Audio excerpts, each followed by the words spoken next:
ഇന്ന് കുറച്ച് കറിവേപ്പില ചീര കിട്ടിയിട്ടുണ്ട്. മൈസൂർ ചീരാന്നും വേലിച്ചീരാന്നും ഇംഗ്ലീഷ് ചീരാന്നൊക്കെ ഈ ചീരയ്ക്ക് പേരുണ്ട് കേട്ടോ.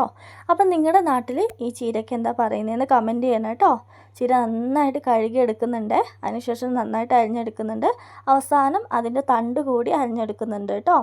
അപ്പോൾ ചീരത്തോരൻ വെക്കാമെന്നാണ് വിചാരിക്കുന്നത്. അപ്പം ഫുൾ അരിഞ്ഞ് കഴിഞ്ഞിട്ട് ഇത് എത്രയാണ് കേട്ടോ കിട്ടിയേക്കുന്നത്. അതിന് ആവശ്യത്തിനുള്ള പച്ചമുളക് എടുക്കുന്നുണ്ട്. ഞാൻ 4 പച്ചമുളകാണ് എടുത്തത്. അതിന് ശേഷം ഒരു സവാള എടുത്തിട്ടുണ്ട്. പിന്നെ പാൻ ചൂടാൻ വെക്കുന്നുണ്ട്. എണ്ണ ചൂടായി വരുമ്പോൾ കടുക് ഇട്ട് കൊടുക്കുന്നുണ്ട് കേട്ടോ. പിന്നെ സവാള ഇട്ട് കൊടുക്കുന്നുണ്ട്. അതിന് ആവശ്യത്തിന് ഉപ്പ് ഇട്ട് കൊടുക്കുക. സവാള നന്നായി വഴണ്ട് വരുമ്പോൾ ചീര ഇട്ട് കൊടുക്കുക. ആദ്യം കുറച്ച് ചീര ഇട്ടിട്ട് ഇളക്കിയിട്ട് എന്നിട്ട് വേണം ബാക്കി ചീര ഇട്ട് കൊടുക്കാൻ. എന്നാലേ നമുക്ക് ആ പാനിൽ നിറച്ച് കൊള്ളുള്ളൂ കേട്ടോ.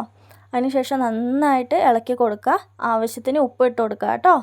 എന്നിട്ട് നന്നായിട്ട് ഇളക്കുക. നന്നായിട്ട് ഇളക്കി കഴിഞ്ഞിട്ട് അടച്ച് വെക്കുക കേട്ടോ. അടച്ച് വെച്ച് കഴിഞ്ഞിട്ട് നന്നായിട്ട് ഇളക്കുക. അതിന് ശേഷം നമ്മുടെ ചീര റെഡി ആയിട്ടുണ്ട് കേട്ടോ.